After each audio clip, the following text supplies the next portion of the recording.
Good evening.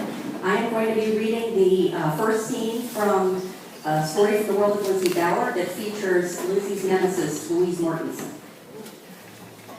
Louise Mortensen stood at the door of the lab, watching Lucas, Theo's victim's head of security, hurry toward her on the path from the main house. Behind Louise stood Edmund Brenner, almost manic with nerves. On the floor lay Theo Hicklin, dead. "He's gonna kill us," moaned Edmund. "Not if we don't give him a reason to," said Louise, trying to keep her voice steady. "Not yet, in any case," she thought. She had promised Edmund, her lab assistant, that if her plan to free the two of them from their now dead jailer backfired, she would do what she could to protect him. Would his lack of nerves be what scuttled their plan? She stepped aside as Lucas reached the door.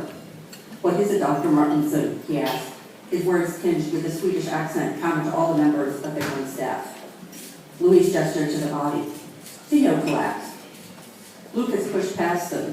He knelt next to the body and pressed his fingers to the side of Theo's neck. "No pulse." "No," agreed Louise. "Did you try CPR?" he asked. "No." Lucas glanced at Edmund. "I didn't," said Edmund, his voice as strained as an over-tightened guitar string. Louise wondered if Lucas would administer CPR himself. She was relieved when he got to his feet without bothering. "What happened?" he asked, tugging down the sleeves of his sport coat. "I have no idea." "You're a doctor." "I'm not his doctor." Ironic that you and River were here when it happened. Louise sensed Edmund shifting from foot to foot. "Ironic," she said. "I don't think so. Coincidental? Perhaps." Lucas's eyes scanned the room and landed on the teapot and 2 cups on the lab table. "You were drinking tea?" "Yes." "If I sent her victim's cup out to have the contents tested, would there be anything unusual in the results?" Louise waved toward the shards of china lying on the floor. "First, you'd have to gather up the pieces." She crossed her arms. "Then you'd have to find somewhere to send it. Not likely to call in the police, I imagine." Lucas scowled. "Not the police, perhaps, but there are other resources." "I'm sure there are, but what will you do? Lock me and Edmund here in the lab until you get the results back in, what, days? Weeks?" "I'll do what I need to do to find out what happened to her victims." "Let's not be hasty, Lucas. In fact, let's play out the scenario. I can't blame you for wondering if foul play was involved in Theo's death." Louise wished Edmund would stop distracting her with his fidgeting. "But consider your options carefully. You could punish me to put legend by end, to avenge your employer's death. After all, Theo caught me down and dope enough to go to consider trouble to ensure I stayed at the compound." She raised an eyebrow. "As you well know." "Herr Bicklund might have considered you valuable," replied Lucas, "but I don't see how that should influence my course of action now that he's dead." "Theo's death doesn't diminish my value. It just means that different people might now benefit from it. I feel confident that all of us could benefit from the value I bring, and that Dr. Brenner brings, of course, as well. If you decide to punish me for what happened to Theo, and if that punishment is death, that choice is irreversible. On the other hand, if you decide to postpone any action and see how events develop, you leave your options open, and you take whatever steps you deem necessary if the developments aren't to your satisfaction." Lucas's expression was unreadable.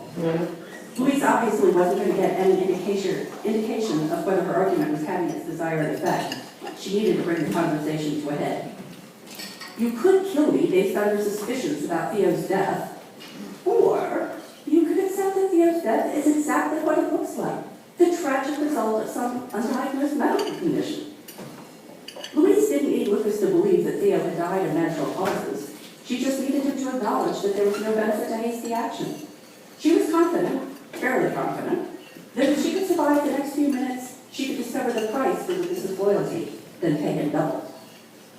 But it had been Lucas who recaptured Louise when she tried to escape from the compound, and it had been he who escorted her to the dispensary, where Theo had shown her the scalpel he had used to amputate Edmund's thumb when Edmund had tried to escape. The room where Theo promised Louise he wouldn't hesitate to use the scalpel on her should she make another attempt.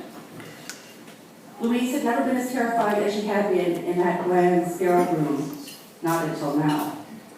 The difference was that now she was quite sure nothing in her demeanor gave away her terror, not a twitch of her fingers or a tremble in her voice. An eternity seemed to pass, then Lucas shifted his gaze to Theo's body. I recall him mentioning he had a lot of trouble.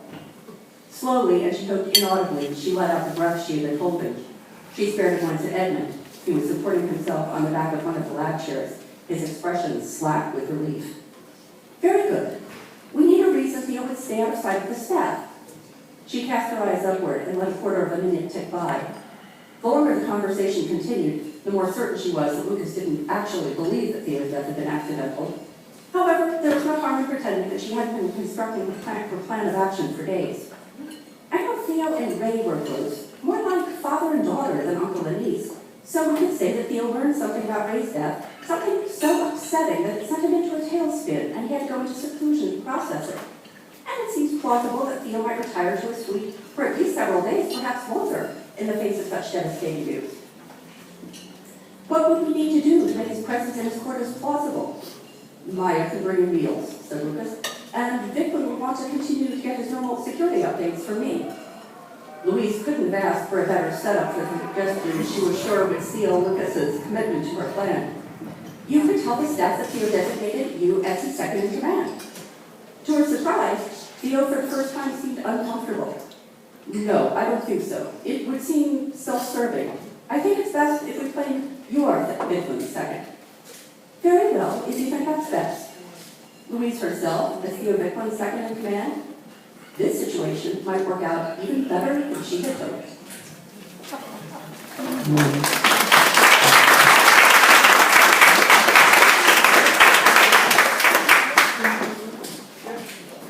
Thank you, Matty. Tonight, we'll have 3 halves to this reading, 4 writers for each section and a 10-minute break. Many of our writers have brought books that they've either published themselves or been published in anthologies. You can check that out. I also brought, the first year we did a book of the stories that were presented that year in the first Noir. And that's available, that's $10. 100% of that goes to the library if you buy it tonight. And it turns out that 5, 6, 7 of those authors are here tonight, so you can get their signatures as well. Next, Matthew McGeehan. Matthew is an office manager and a longtime writer. His work has been found in numerous anthologies. He works on putting the fun in funeral and the mirth in murder. Nothing brings him more joy than his readers enjoying themselves with his work. I also want to tell you that I met Matthew when he first came to the writers group. And there's something very, very special about his writing.